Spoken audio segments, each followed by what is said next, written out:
Welcome to Sangeetha cooking. ಇವತ್ತಿನ recipe ತುಂಬ ಸಿಂಪಲ್ಲಾಗಿ ಕ್ವಿಕ್ಕಾಗಿ ಮಾಡ್ಕೋಬೋದಾದಂತಹ ತುಂಬ ಟೇಸ್ಟಿಯಾದ ಮಶ್ರೂಮ್ ಬಿರಿಯಾನಿನ ತಿಳಿಸ್ಕೊಡ್ತಾ ಇದ್ದೀನಿ. ಬಿರಿಯಾನಿನ ತುಂಬ ವೆರೈಟಿಯಾಗಿ ಮಾಡ್ಬೋದು. ಇವತ್ತು ನಾನು ತಿಳಿಸ್ಕೊಡ್ತಿರುವಂಥ ಮಶ್ರೂಮ್ ಬಿರಿಯಾನಿಗೆ ಯಾವುದೇ ರೀತಿ ಮಸಾಲಾನ ರುಬ್ಬಂಥ ಅವಶ್ಯಕತೆ ಇಲ್ಲ. ತುಂಬ ಈಸಿಯಾಗಿ ಕ್ವಿಕ್ಕಾಗಿ ಮಾಡ್ಕೋಬೋದು. ತುಂಬ ಲೈಟಾಗಿರುತ್ತೆ. ಮಕ್ಕಳಿಂದ ಹಿಡಿದು ದೊಡ್ಡವ್ರವರೆಗೂ ತುಂಬ ಇಷ್ಟಪಟ್ಟು ತಿಂತಾರೆ. ಒಂದ್ಸಲ ಟ್ರೈ ಮಾಡಿದ್ರೆ ಪದೇ ಪದೇ ಟ್ರೈ ಮಾಡ್ತೀರಾ. ಇದನ್ನು ಕೇವಲ 10ರಿಂದ 15 ನಿಮಿಷದಲ್ಲಿ ಕ್ವಿಕ್ಕಾಗಿ ಮಾಡ್ಕೋಬೋದಾದಂತಹ ಮಶ್ರೂಮ್ ಬಿರಿಯಾನಿ ಇದು. ಬನ್ನಿ ಇದನ್ನು ಹೇಗೆ ಮಾಡೋದು ಅಂತ ನೋಡೋಣ. ಇಲ್ಲಿ ನಾನು ಫಸ್ಟು ಕುಕ್ಕರ್ಗೆ ಒಂದು 3 ಸ್ಪೂನಷ್ಟು ಎಣ್ಣೆನ ಸೇರಿಸ್ಕೊತಾ ಇದ್ದೀನಿ. ಈ ಬಿರಿಯಾನಿನ ಕುಕ್ಕರಲ್ಲೇ ಬೇಗ ಮಾಡ್ಕೋಬೋದು. ಹಾಗೆ ಒಂದು 2 ಸ್ಪೂನಷ್ಟು ತುಪ್ಪನ ಸೇರಿಸ್ಕೊತಾ ಇದ್ದೀನಿ. ತುಪ್ಪನ ಸೇರಿಸೋದ್ರಿಂದ ಬಿರಿಯಾನಿ ತುಂಬ ಸಾಫ್ಟಾಗಿ ರುಚಿಯಾಗಿ ಬರುತ್ತೆ. ಹಾಗೆ 2 ಪಲಾವ್ ಎಲೆನ ಸೇರಿಸ್ಕೊಂಡಿದ್ದೀನಿ. ಇವಾಗ ಇದಕ್ಕೆ ನಾನು ಬಿರಿಯಾನಿ ಮಸಾಲೆಗಳನ್ನ ಸೇರಿಸ್ಕೊತಾ ಇದ್ದೀನಿ. ಇಲ್ಲಿ ನಾನು ಚಕ್ಕೆ, ಲವಂಗ, ಏಲಕ್ಕಿ ಮತ್ತು ಸೋಂಪು, ಸ್ವಲ್ಪ ಮರಾಠಿ ಮೊಗ್ಗು ಮತ್ತು ಅನಾನಸೂನ ಸೇರಿಸ್ಕೊಂಡಿದ್ದೀನಿ. ಹಾಗೆ ನೆಕ್ಸ್ಟ್ ಇಲ್ಲಿ 2 ಮೀಡಿಯಮ್ ಸೈಜ್ ಈರುಳ್ಳಿನ ಸ್ಲೈಸಾಗಿ ಕಟ್ ಮಾಡ್ಕೊಂಡಿದ್ದೀನಿ. ಒಂದು 2 ಹಸಿಮೆಣಸಿನಕಾಯಿನ ಕೂಡ ಉದ್ದುದಾಗಿ ಕಟ್ ಮಾಡಿಕೊಂಡು ಸೇರಿಸ್ಕೊಂಡು ಫ್ರೈ ಮಾಡ್ಕೊತಾ ಇದ್ದೀನಿ.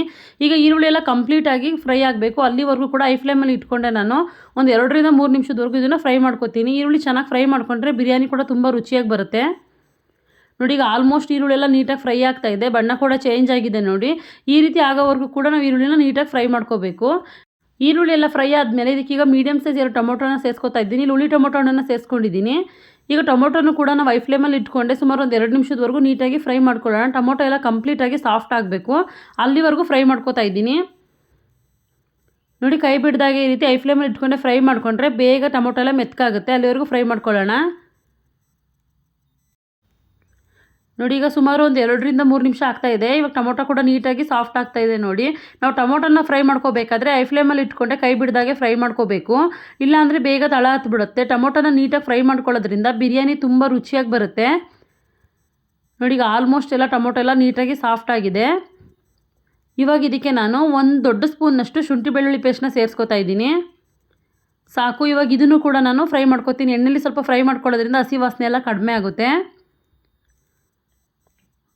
ಈಗ ನೋಡಿ, ಶುಂಠಿ ಬೆಳ್ಳುಳ್ಳಿ ಪೇಸ್ಟ್ನ ಒಂದು ಸ್ವಲ್ಪ ಹೊತ್ತು ಎಣ್ಣೆಲಿ ಫ್ರೈ ಮಾಡ್ಕೊಂಡಿದ್ದೀನಿ. ತಳ ಹತ್ಬಿಡುತ್ತೆ. ಕೈ ಬಿಡ್ದಾಗೆ ಫ್ರೈ ಮಾಡ್ಕೋಬೇಕು. ಇವಾಗ ಇದನ್ನು ಕೂಡ ನೀಟಾಗಿ ಫ್ರೈ ಮಾಡ್ಕೊಂಡಿದ್ದಾಗಿದೆ. ಇವಾಗ ಇದಕ್ಕೆ ನಾನು ಒಂದು ಅರ್ಧ ಹಿಡಿಯಷ್ಟು ಫ್ರೆಶ್ ಆಗಿರುವಂಥ ಪುದೀನ ಸೊಪ್ಪನ್ನ ಸೇರಿಸ್ಕೊತಾ ಇದ್ದೀನಿ. ಪುದೀನ ಸೊಪ್ಪನ್ನ ಸೇರಿಸಾದ್ಮೇಲೆ 1 ನಿಮಿಷದವರೆಗೂ ಈ ರೀತಿ ಫ್ರೈ ಮಾಡ್ಕೊಳ್ಳೋಣ. ಸಾಕು. ಈಗ ನೋಡಿ, ಪುದೀನ ಸೊಪ್ಪು ಕೂಡ ಸ್ವಲ್ಪ ಹೊತ್ತು ಫ್ರೈ ಆಗಿದೆ. ಇವಾಗ ಇದಕ್ಕೆ ಒಂದೊಂದಾಗೆ ಮಸಾಲೆಗಳನ್ನ ಸೇರಿಸ್ಕೊತಾ ಹೋಗೋಣ. ನಾನಿಲ್ಲಿ ಒಂದು ದೊಡ್ಡ ಸ್ಪೂನಷ್ಟು ಅಚ್ಕಾರದ ಪುಡಿನ ಸೇರಿಸ್ಕೊಂಡಿದ್ದೀನಿ. ಹಾಗೆ ಇಲ್ಲಿ ಒಂದು 3/4 ಸ್ಪೂನಷ್ಟು ನಾನಿಲ್ಲಿ ಗರಂ ಮಸಾಲಾನ ಸೇರಿಸ್ಕೊಂಡಿದ್ದೀನಿ. ಹಾಗೆ ಒಂದು 3/4 ಸ್ಪೂನಷ್ಟು ಧನಿಯಾ ಪುಡಿನ ಕೂಡ ಸೇರಿಸ್ಕೊತಾ ಇದ್ದೀನಿ. ಇವಾಗ ಇದನ್ನೆಲ್ಲ ಕೂಡ ನಾವು ಎಣ್ಣೆಲಿ ಒಂದು ಸ್ವಲ್ಪ ಹೊತ್ತು ಫ್ರೈ ಮಾಡ್ಕೊಳ್ಳೋಣ. ಹಸಿ ವಾಸನೆ ಎಲ್ಲ ಕಡಿಮೆ ಆಗುತ್ತೆ. ಈ ರೀತಿ ಖಾರದ ಪುಡಿಗಳನ್ನ ನಾವು ಎಣ್ಣೆಲಿ ಸ್ವಲ್ಪ ಹೊತ್ತು ಫ್ರೈ ಮಾಡ್ಕೊಳ್ಳೋದ್ರಿಂದ ಬಿರಿಯಾನಿ ಟೇಸ್ಟಿ ಜೊತೆಗೆ ಕಲರ್ ಕೂಡ ತುಂಬ ಚೆನ್ನಾಗಿ ಬರುತ್ತೆ. ನಾನು ಮೀಡಿಯಮ್ ಉರಿಯಲ್ಲಿ ಇಟ್ಕೊಂಡು ಒಂದು ಅರ್ಧ ನಿಮಿಷದವರೆಗೂ ಈ ರೀತಿ ಫ್ರೈ ಮಾಡ್ಕೊತಾ ಇದ್ದೀನಿ. ಇವಾಗ ಇದೆಲ್ಲ ಫ್ರೈ ಮಾಡ್ಕೊಂಡು ಇದಾಗಿದೆ. ನಾನು ಇವಾಗ ಮಶ್ರೂಮ್ನ ನೀಟಾಗಿ ವಾಶ್ ಮಾಡ್ಕೊಂಡು ಇಟ್ಕೊಂಡಿದ್ದೆ, ಅದನ್ನು ಸೇರಿಸ್ಕೊತಾ ಇದ್ದೀನಿ. ಎಲ್ಲ ಮಶ್ರೂಮ್ಗಳನ್ನೂ ಈಗ ಸೇರಿಸ್ಕೊಂಡಿದ್ದೀನಿ. ನಿಮ್ಗೆ ಎಷ್ಟು ಮಶ್ರೂಮ್ ಬೇಕೋ ಅಷ್ಟನ್ನು ಸೇರಿಸ್ಕೋಬೋದು. ನಾನಿಲ್ಲಿ 1 ಪ್ಯಾಕೆಟಷ್ಟು ಮಶ್ರೂಮ್ನ ನೀಟಾಗಿ ಕ್ಲೀನ್ ಮಾಡ್ಕೊಂಡು ಇಟ್ಕೊಂಡಿದ್ದೆ, ಅದನ್ನು ಸೇರಿಸ್ಕೊಂಡಿದ್ದೀನಿ. ಇವಾಗ ಒಂದು ಸ್ವಲ್ಪ ಹೊತ್ತು ಮಶ್ರೂಮ್ನ ಒಂದು 2 ನಿಮಿಷದವರೆಗೂ ಮೀಡಿಯಮ್ ಉರಿಯಲ್ಲಿ ಮಸಾಲ ಜೊತೆಗೆ ಫ್ರೈ ಮಾಡ್ಕೊಳ್ಳೋಣ. ಆಗ ಮಶ್ರೂಮ್ ಚೆನ್ನಾಗಿ ಮಸಾಲೆನೆಲ್ಲ ಹಿಡಿಯುತ್ತೆ. ತುಂಬ ರುಚಿಯಾಗಿ ಬರುತ್ತೆ ಮಶ್ರೂಮ್ ಕೂಡ. ನಾನು ಇವಾಗ ಮೀಡಿಯಮ್ ಉರಿಯಲ್ಲೇ ಇಟ್ಕೊಂಡು ಈ ರೀತಿ ನೀಟಾಗಿ ಫ್ರೈ ಮಾಡ್ಕೊತಾ ಇದ್ದೀನಿ. ಈಗ ನೋಡಿ, ಮಶ್ರೂಮ್ ಎಲ್ಲ ನೀಟಾಗಿ ಫ್ರೈ ಆಗ್ತಾ ಇದೆ. ಮಸಾಲ ಕೂಡ ಚೆನ್ನಾಗಿ ಇಟ್ಕೊಳ್ಳುತ್ತೆ ಈ ರೀತಿ ಫ್ರೈ ಮಾಡ್ಕೊಳ್ಳೋದ್ರಿಂದ. ಇಲ್ಲಿ ನಾನು ಈ ಗ್ಲಾಸ್ನಲ್ಲಿ 1.5 ಗ್ಲಾಸ್ನಷ್ಟು ಅಕ್ಕಿನ ತೊಗೋತಾ ಇದ್ದೀನಿ. ಸುಮಾರು 350 ಗ್ರಾಮ್ನಷ್ಟು ಅಕ್ಕಿನ ತೊಗೊಂಡಿದ್ದೀನಿ. ನೀವು ಯಾವ ರೈಸ್ ಬೇಕಾದರೂ ಸೇರಿಸ್ಕೋಬೋದು.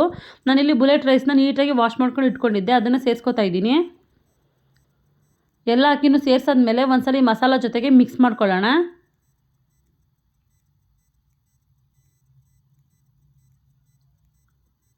ನೋಡಿ, ಎಲ್ಲನೂ ಕೂಡ 1 ನಿಮಿಷದವರೆಗೂ ಈ ರೀತಿ ನೀಟಾಗಿ ಮಿಕ್ಸ್ ಮಾಡ್ಕೊಂಡಿದ್ದೀನಿ. ಇವಾಗ ಇದಕ್ಕೆ ಒಂದು 1/4 ಸ್ಪೂನಷ್ಟು ಅರಿಶಿನ ಸೇರಿಸ್ಕೊತಾ ಇದ್ದೀನಿ. ಅರಿಶಿನ ಸೇರಿಸಾದ್ಮೇಲೆ ಒಂದು ಸಲ ಮಿಕ್ಸ್ ಮಾಡ್ಕೊಳ್ಳೋಣ. ನಾನು ಇದಕ್ಕೆ 1.5 ಗ್ಲಾಸ್ನಷ್ಟು ಅಕ್ಕಿನ ಸೇರಿಸ್ಕೊಂಡಿದ್ದೀನಿ. ಅದಕ್ಕೆ ಇವಾಗ ನಾನು 3 ಗ್ಲಾಸ್ನಷ್ಟು ನೀರನ್ನ ಸೇರಿಸ್ಕೊತಾ ಇದ್ದೀನಿ. ಇದು ಪರ್ಫೆಕ್ಟಾಗಿ ಉದ್ದುದ್ರವಾಗಿ ಬರುತ್ತೆ. ನಿಮ್ಗೆ ಇನ್ನೊಂದು ಸ್ವಲ್ಪ ಸಾಫ್ಟಾಗಿ ಬೇಕು ಅಂದರೆ ಇನ್ನೊಂದು ಅರ್ಧ ಗ್ಲಾಸ್ ನೀರನ್ನ ಸೇರಿಸ್ಕೋಬೋದು. ಈಗ ಒಂದು ಸಲ ನೀರನ್ನ ಸೇರಿಸಾದ್ಮೇಲೆ ಮಸಾಲೆ ಎಲ್ಲ ನೀಟಾಗಿ ಮಿಕ್ಸ್ ಆಗಲಿ ಒಂದು ಸಲ ಮಿಕ್ಸ್ ಮಾಡ್ಕೊತಾ ಇದ್ದೀನಿ.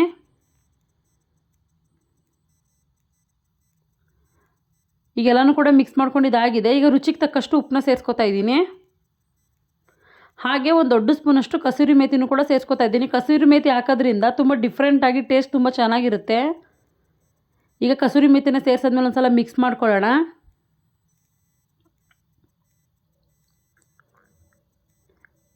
ಇವಾಗ ಇದಕ್ಕೆ ಕೊನೆಯಲ್ಲಿ ಒಂದು ಅರ್ಧ ಹೋಳನಷ್ಟು ನಿಂಬೆಹಣ್ಣೆ ಹಿಂಡ್ಕೋತಾ ಇದ್ದೀನಿ.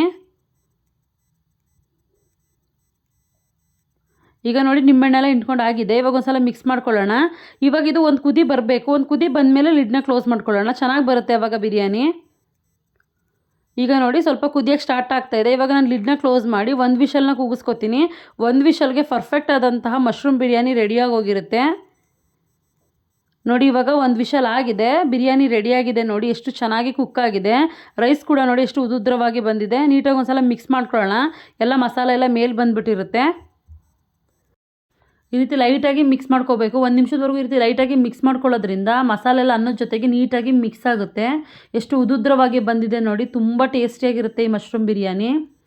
ನನಗೆಲ್ಲನೂ ಕೂಡ ನೀಟಾಗಿ ಮಿಕ್ಸ್ ಮಾಡ್ಕೊಂಡಿದ್ದಾಗಿದೆ. ಈಗ ಬಿಸಿ ಬಿಸಿಯಾದಂತಹ ತುಂಬ ರುಚಿಯಾದಂಥ ಮಶ್ರೂಮ್ ಬಿರಿಯಾನಿ ರೆಡಿಯಾಗಿದೆ. ಯಾವುದೇ ರೀತಿ ಮಸಾಲಾನ ರುಬ್ಬದೆ ಕೇವಲ 10ರಿಂದ 15 ನಿಮಿಷದಲ್ಲಿ ಮಾಡ್ಕೋಬೋದು. ಮಕ್ಕಳಿಂದ ಹಿಡಿದು ದೊಡ್ಡವ್ರವರೆಗೂ ತುಂಬ ಇಷ್ಟಪಟ್ಟು ತಿಂತಾರೆ. ಒಂದು ಸಲ ಟ್ರೈ ಮಾಡಿದ್ರೆ ಪದೇ ಪದೇ ಮಾಡ್ಕೋತೀರಾ. ಅಷ್ಟು ರುಚಿಯಾಗಿ ಬರುತ್ತೆ. ಒಂದು ಸಲ ಟ್ರೈ ಮಾಡಿ ಹೇಗೆ ಬಂತು ಅಂತ ಕಮೆಂಟ್ ಮಾಡೋದನ್ನ ಪ್ಲೀಸ್ ಮರಿಬೇಡಿ.